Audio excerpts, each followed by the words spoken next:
अस्सलाम वालेकुम वीवर्स, क्या हाल है आपका। उम्मीद है सब खैरियत से होंगे। और आज हम जो बनाने जा रहे हैं वो है आलू गोभी गोश्त। इसके लिए हमने हाफ़ के जी आलू लिए हैं, 1 केजी गोभी ली है और हाफ़ के जी ही हमने गोश्त लिया है। इन सब्जियों को सबको बना के हम रख देंगे। और हाफ़ के जी गोश्त है मटन का। टमाटर जो है मीडियम साइज़ के 6 हैं और मीडियम साइज़ के ही प्याज हमने 3 लिए हैं। गोश्त को अच्छी तरह हमने धो लिया है और उसके साथ हम 1 टीस्पून नमक और लहसुन। प्याज को हम छील कर काट लेंगे और इसके साथ हमें ऑयल की ज़रूरत होगी। अब एक पैन लिया है, पैन में हमने थोड़ी सी मिट्टी भी लगा ली है, इसलिए कि गैस नहीं आती। सर्दियों के मौसम में बहुत कम होती है, हमें लकड़ी के चूल्हे पे भी इसे रखना पड़ता है। अब इसमें हम पैन में सबसे पहले बिस्मिल्लाहिर्रहमानिर्रहीम थोड़ा सा पानी डालेंगे और पानी डालने के बाद अब हम इसमें देसी लहसुन लिया है हमने, उसके 10 से 12 तुड़ियाँ हैं और साथ 1 टीस्पून जो है हम नमक इसमें डालेंगे।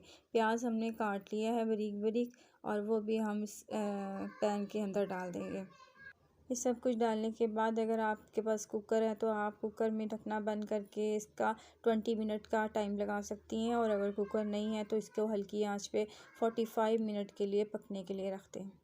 अब हमारा जो है गोश्त गल गया है, पानी खुश्क हो गया है और ये मसाला सा है। जैसे ही हम ऑयल डालेंगे तो ये हमारा मसाला बन जाएगा। इसमें अंदर हमने नमक, मिर्च और हल्दी कर लेनी है।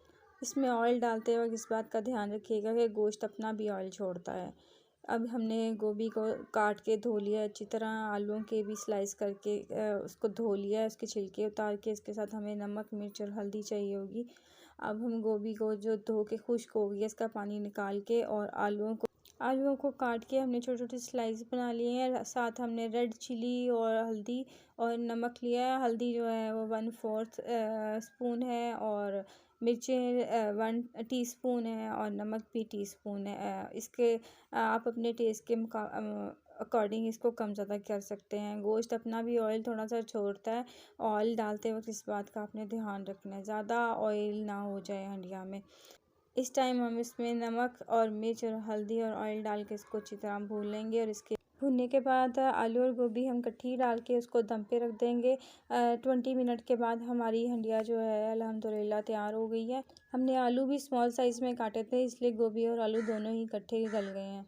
इसके ऊपर हम पिसा हुआ गरम मसाला डालेंगे और साथ ही हरा धनिया इसके ऊपर डाल देंगे। हरा धनिया डालने के बाद गरम गरम आप अपने सालन को रोटियों के साथ पेश करें। और इसके साथ ही हमारा चैनल सब्सक्राइब करें, लाइक करें, शेयर करें। और इसके साथ आमना अशरफ आपसे इजाज़त चाहती है। अल्लाह हाफिज़।